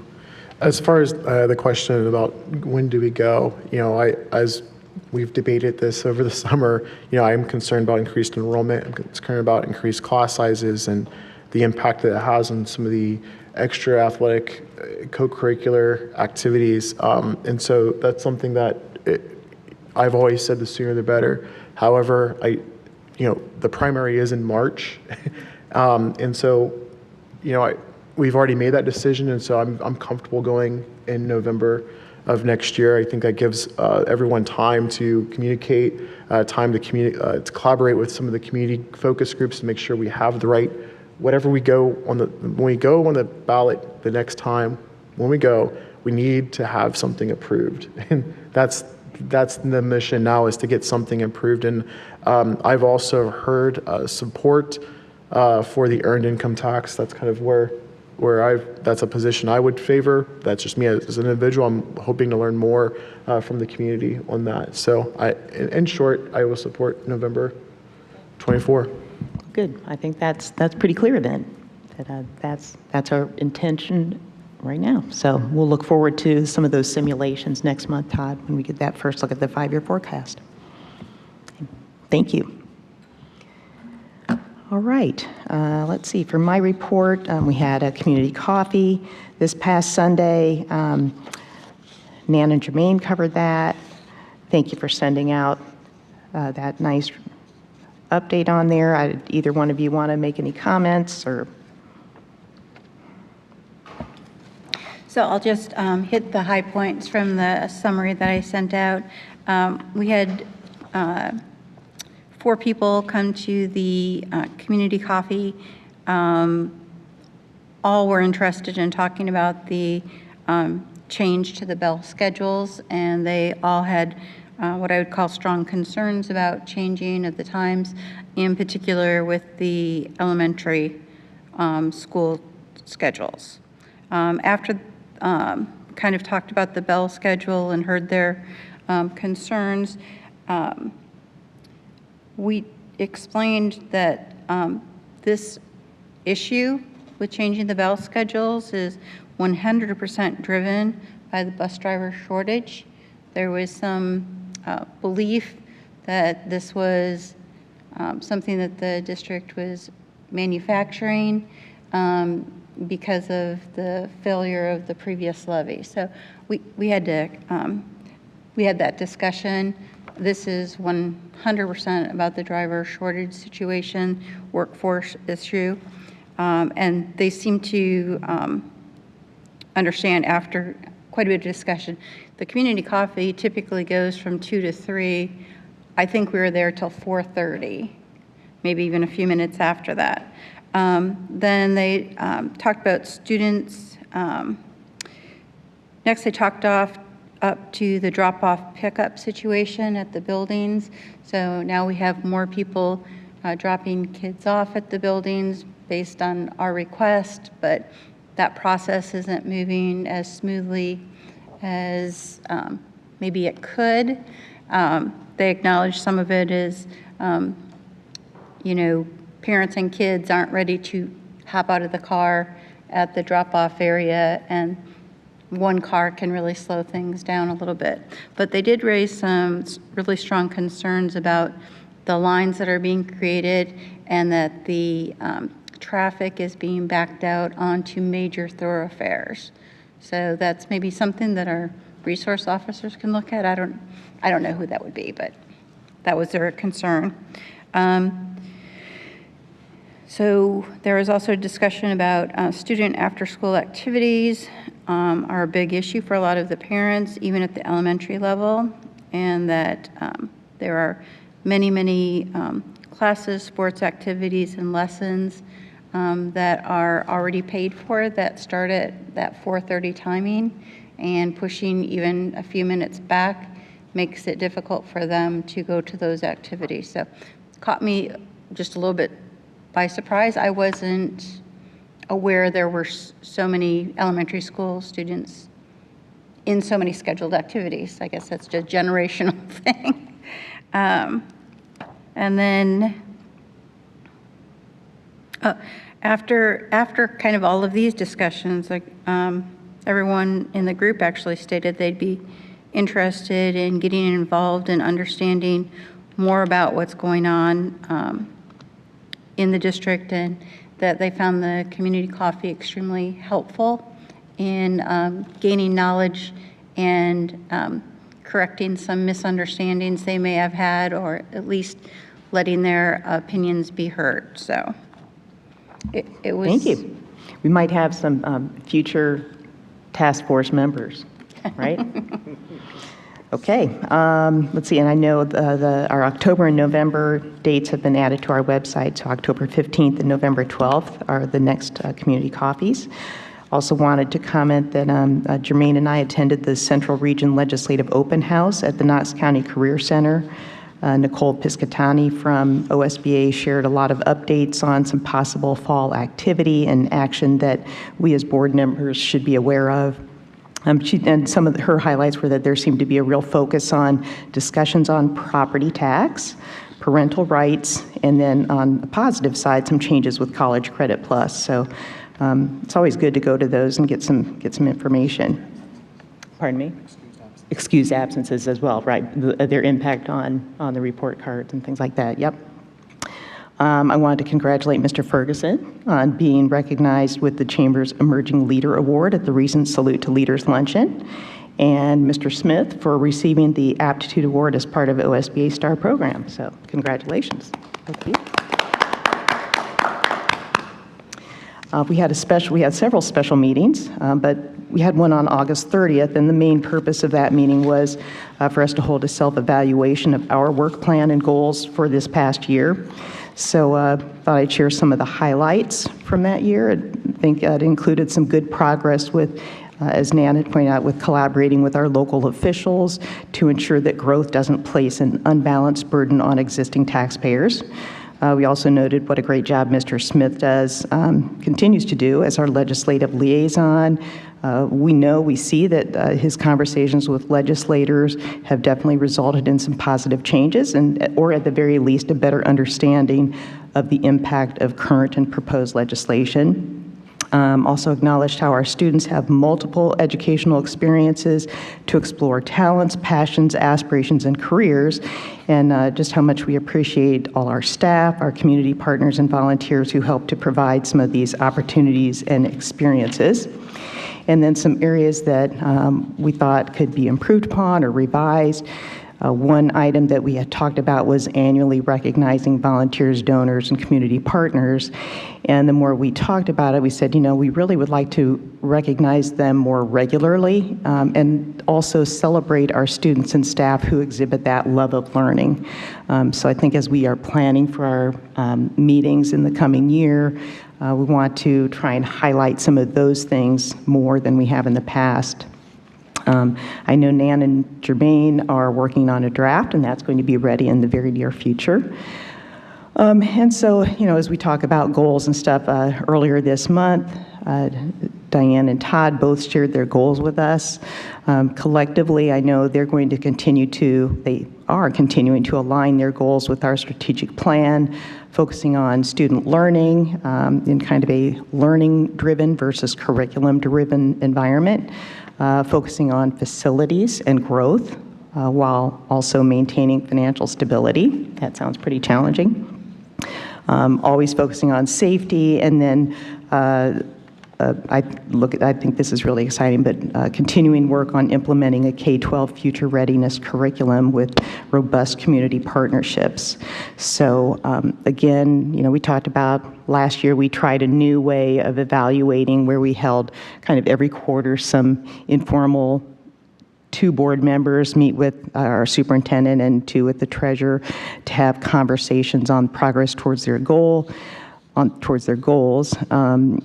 And so now as we come to this new year, I didn't know if we want to continue something like that. I know we get frequent updates from both Diane and Todd where they're talking about progress on their goals. Thought, do we want to move back to one mid-year, one end-of-year more formal? What about one end-of-year and then maybe just a couple informal meetings after winter break? So I'm just kind of throwing out some suggestions there. I don't think we held our informal meetings until probably October or November last year. So maybe just put some thought into that and we can decide what direction we want to go for evaluations next year or the rest of this year. And that's the end of my report. So student achievement report, Ms. Savage. Good evening. I just wanted to highlight a few of the activities going on around the district as the school year kicked off in August and moving into September. So all of the elementary schools hosted events to welcome the students and the families to the schools. Edgewood hosted goodies with grandparents to come in. They did that over 2 days, and that was very, very well attended. They also they are continuing the early college high school tutoring program of kindergarten and first grade students to help with reading recovery type activities. I saw that last time I toured the building, and that seemed like a really, really effective tool that the school was taking advantage of. Mill Valley came back with a block party welcoming families back to the school year. Naven did music and chalk the block and various blow-up toys. They're also focusing on a job and career pathway speaker series. So they're already kind of putting that together now at the start of the year. That's kind of exciting for all of the students. We have a new principal at Raymond, and she did a meet the teacher and new principal event and hosted with popsicles. They have some new staff members, so there seems to be quite a bit of collaboration going on with all the new people, getting to know everyone in the community. They're also focusing on PACS leadership, which I appreciate seeing based on some of the feedback on Mark's presentation. I think PACS is an excellent program that we've been using for several years. Creekview and Bunsold are both working on programs to increase school connectedness between the students and the teachers and the administration to make the students feel at home. The high schools started out the year with pep rallies. The counselors have been meeting with kids and their schedules to make sure that they understand their future plans and make sure they're on the right path. And of course, I'd be remiss if I didn't call out all the fall sports activities launching. Everyone at every facility is very busy in the fall. So thank you. Thank you. Legislative report, Mr. Smith. Hopefully, everybody got my report earlier today. Met with Representative Richardson on September the 8th, and we had kind of a general conversation about things that have been issues in our school district or situations in and around our community. We talked about TIFs. We talked about some issues with special education. Discussed with her the bus driver situation as it existed at that time. Some years ago, there was some legislation that was proposed that would have helped, I think, with people passing stop school buses, so I kind of raised that back up again.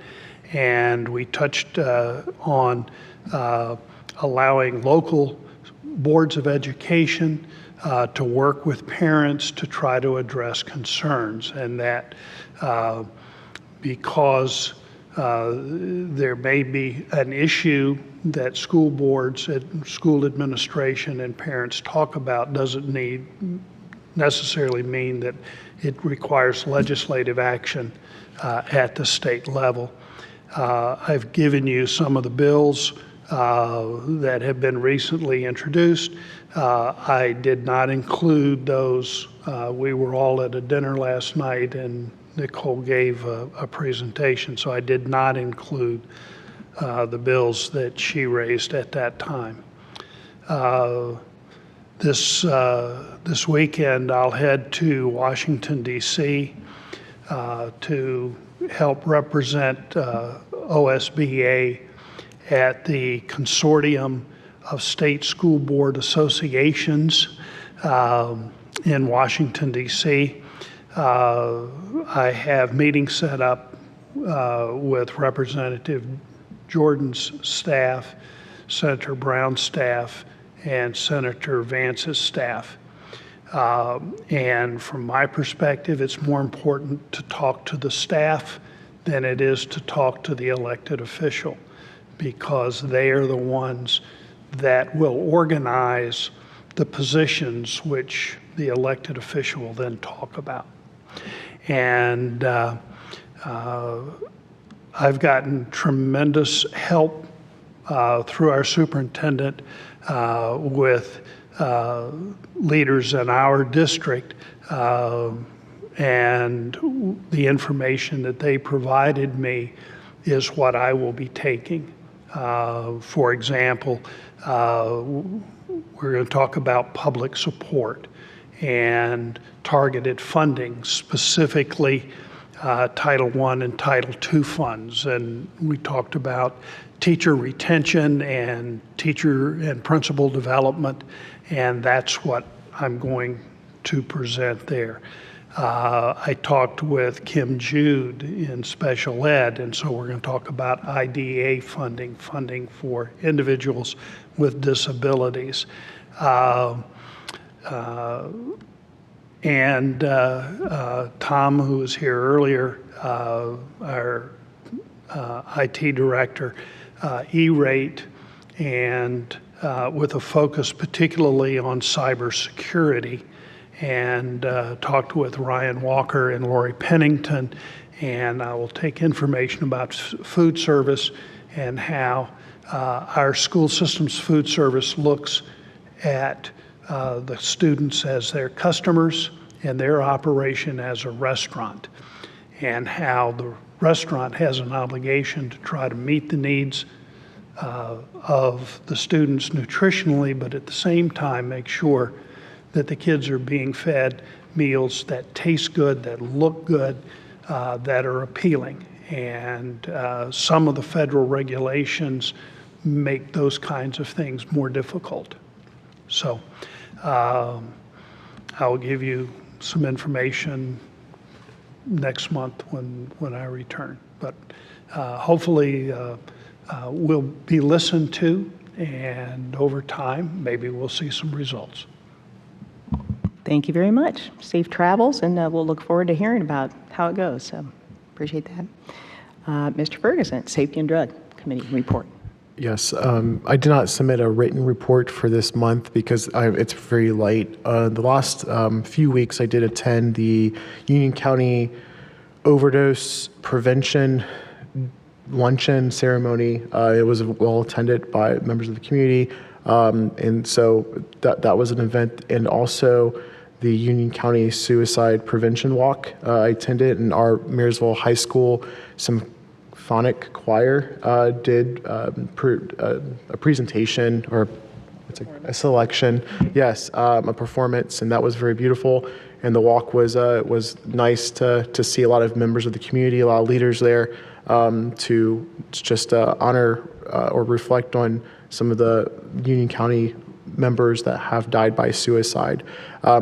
I will be attending a meeting with the Union County Drug-Free Coalition next week, and we will most likely have a statement, an educational statement. We cannot take a position, but we can provide education on the impacts of recreational marijuana use. And so you might see some of that coming from the Drug-Free Coalition. There is a issue on the November ballot, State Issue 2, which will legalize recreational marijuana, just not the use, but also your own personal possession and growing ability to cultivate. And so it's a weird September because no one's really talking about what's on the November ballot right now. I think people are exhausted from August 2nd. I'm not sure. But everyone's going to have a chance to vote and see if they want that in our community, if they want that option in our community. So that's all I have tonight. Thank you. Thank you. Thank you very much. Okay, approval of draft minutes from prior meetings. I would accept a motion to approve minutes from our August 17th regular meeting and our August 30th and September 11th special meetings. So moved. Motion by Ms. Savage. Second. Second by Mr. Keck. Any corrections, comments?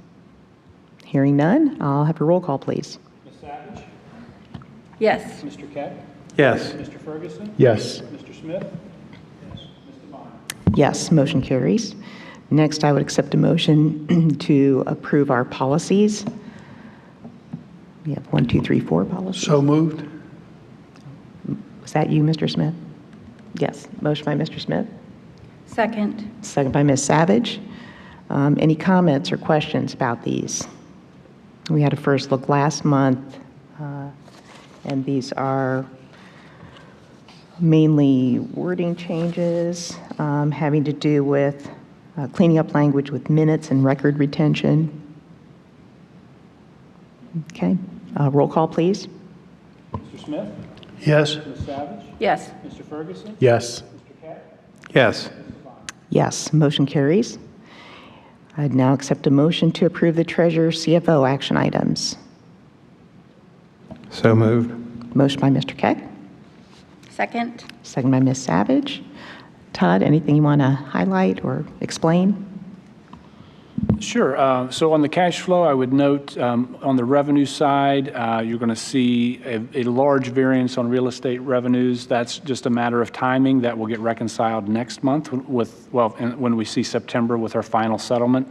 I would point out the numbers in there are based on the May forecast. So you're going to see other revenue, so that other revenue category, which includes interest, we're already projecting to go well above what was projected in May. So we're going to see an increase when we do the November forecast in that line, assuming interest rates stay where they are right now. They're about double what they were a year ago today.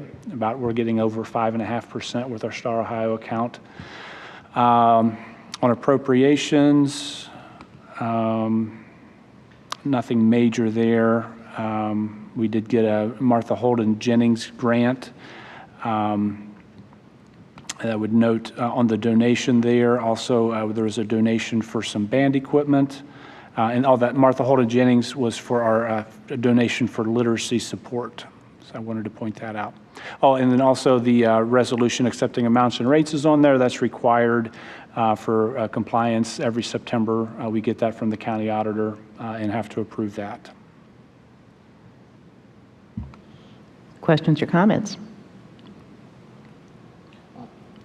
Sure. I would just raise one question. I kind of already have the answer, but I know we also have the homeless grant, and earlier today we know that we have a homeless student, I think 25 students, and so this is a ARP, American Rescue Plan grant. How are those dollars allocated to support those students? Typically, the highest expense that we have when it comes to homeless students is transportation expense. So that's where we've got that money allocated. But there are other allowable uses of that money that we could use for, types of supplies, hygiene items, those kinds of things. So right now, I would say transportation will be where the bulk of it goes, but we also have other options if needed. Is there a timeline to expend the funds by, or you have to send them back, or is it once you receive it, you have it to? No, so we don't receive that money. It's an allocation, and then we basically spend and draw down. Okay. I believe with that particular grant, it is September of '24. Okay. Thank you. And I also just want to thank the donors that are listed.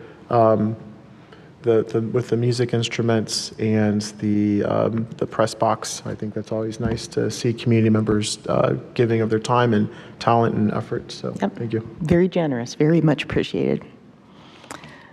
No more comments? Roll call, please. Mr. Beck? Yes. Ms. Savage? Yes. Mr. Ferguson? Yes. Mr. Smith? Yes. Ms. Devine? Yes, motion carries.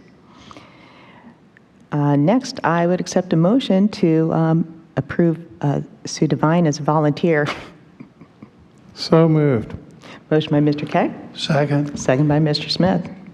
Any questions or comments? Roll call, please. Are you already a volunteer? I don't think I can, since I'm abstaining, I don't think I can comment. Mr. Keck? Yes. Mr. Smith? Yes. Mr. Ferguson? Yes. Ms. Savage? Yes. Abstain. Motion carries. Thank you. My grandson will be excited. I would now accept a motion to approve the superintendent, HR, and volunteer items.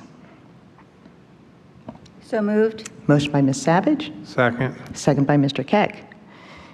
Any comments or clarification?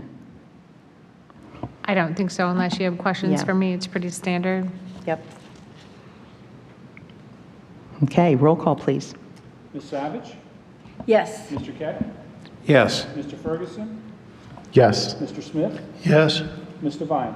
Yes, motion carries. As always, thank you to all of those volunteers on the list. And now, superintendent, other action items. I would accept a motion for that, to approve those. So moved. Motion by Ms. Savage, Second. second by Mr. Smith. And it's kind of some normal things on there. We'd had the first read of the 2024-25 calendar, so it's on here to be officially approved. just a renewal of our 3CU contract. We've been doing that for, I don't know how many years now, several years, so that's kind of a nice partnership. Overnight trip, some internships. Roll call, if no questions, or did you have any questions? Nope, okay, roll call. Ms. Savage? Yes. Mr. Smith? Yes. Mr. Ferguson? Yes. Mr. Keck? Yes. Ms. Devine? Yes, motion carries. Comments and questions from board members. Mr. Smith?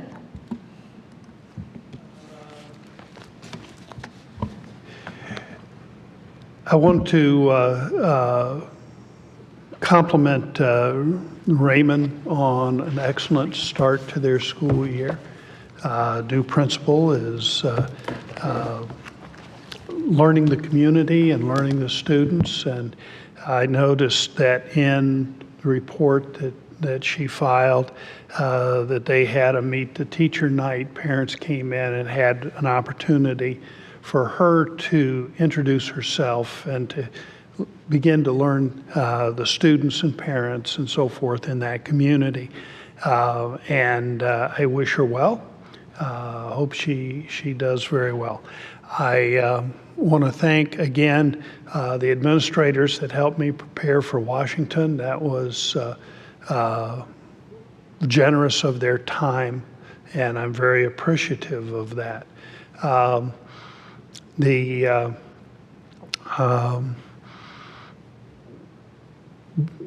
Bunsold administration has been very kind to allow us to use this space for our meetings. I'm looking very much forward to being able to relocate. And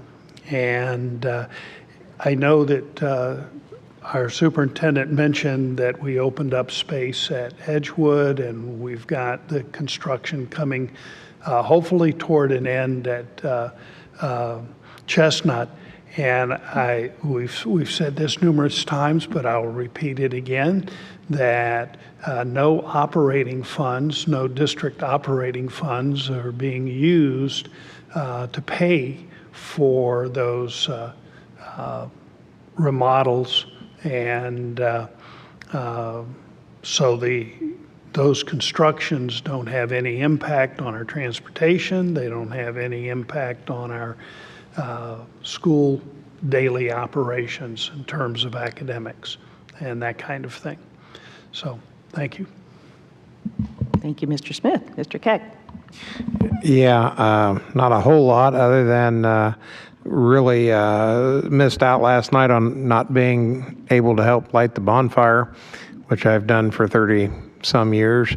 And I assume that it got lit on time or, as usual, late. But in any case, really did miss the homecoming parade, and I hope that people recognize the fact that if they saw an absence of board members in a community project, that they realized we were on a state-sponsored activity. And then the only other thing I'd like to say is thank you to Ryan, who's not here, for all the time he's put in for the busing crisis at this point in time. Thank you, Mr. Keck. Ms. Savage?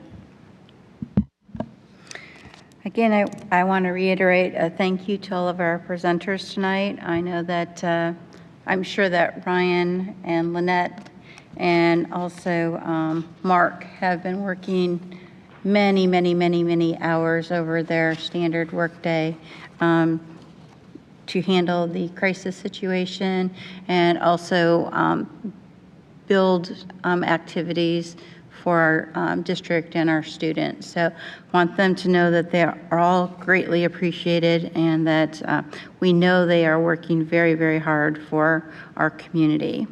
A shout out for the homecoming parade and pep rally last night. Thank you to everyone that organized that activity. We were a little disappointed not to be there, but we did have different obligation. Thank you again to our employee of public employee recognition and also our friend of public education. We were glad to be there to support them receiving those awards last night. And also to you, Mr. Smith, for receiving your, which one was it? Aptitude Award. So congratulations on that, Mr. Smith. So thank you. Thank you, Ms. Savage. Mr. Ferguson. Yes, I just want to thank the district for hosting the Safety and Wellness Forum. It was very informative for me personally to understand some of the challenges that are happening in our school buildings and just in their culture. And when that happens again, if it happens again in the few coming years, I want to make sure we get as many people out there because school safety, student wellness is a priority that we all hold as a board here, and I know parents hold it high esteem. And the district is doing a lot of good work in this area to treat and to provide safe spaces for our students and our staff. And so something I just want to thank Mark for specifically. Also, our transportation department, I know, there's been probably a lot of noise and a lot of energy around the transportation, and Diane and Todd, I also want to thank you. There's a lot of energy, a lot of, people asking questions, or maybe just me asking questions, and you've answered them, and we have a plan that's moved forward that we can communicate to the individuals who come forward to us, and I trust that we will see this through. There's been other crises before, it's not the first time, and we will continue to have a stable hand throughout the year. Something that I liked from the community coffee, I appreciate everyone who does reach out to the district and gives them their opinions or shares their concerns, because it helps me become a better informed board member, seeing different perspectives. But something, we walked away, we spent 2 hours at the community coffee, and some of the parents said, I feel a lot better. And it wasn't just the therapeutic getting that off their chest, but I think Nan and I were able to actually help explain what we know the problem and the potential solutions to be, and just spending that time to talk through things and answer some questions and highlight or target some misperceptions, help parents feel better. And I think that's going to be crucial. Is what our jobs to do is to help parents know that we're working for them, that we're all in the same community and the same team, and I think it was a good outcome, something bad, but we end up turning the meeting into a positive thing. So I just want to thank our staff and everyone who is still teaching and providing education, and parent-teacher conferences rolling up next week. My calendar's booked for that, but just want to say thank you and good night to everyone. So thank you. Thank you, Mr. Ferguson. Todd, do you have anything? Nope. Diane? Just wanted to ask one clarifying question as we plan to do a communication to parents about transportation and what's decided tonight. Yes. As a part of that communication, would it be correct to go ahead and notify parents in that communication that it's the intent of the board to place an issue on in November 2024? Yes. Yep. Okay. That would be fine. Perfect. Okay, Just that's want to it for make you? sure. Otherwise, again, it's been a really good start in a lot of ways, even though we've had substantial challenges, and bus drivers are digging in left and right, and we appreciate everyone's patience as we continue to try to get over the hurdle, and couldn't appreciate their work ethic and dedication, and our staff, although there have been changes and a less than ideal start given a failure in the spring, continue to champion kids every day. So it makes me really proud to be a part of such a great school district. And I'm not surprised at all. That's just what they do, right? And I would like to also thank all of our presenters tonight. And yeah, the program that Mark put on was so informative, and it was nice because we had, I can't remember her name, but the lady from the state level. I mean, both people there just were so complimentary of everything that Mark has done in our district, and complimentary because of how it impacts our students. So it's great to hear that, and I wish more people could hear it as well.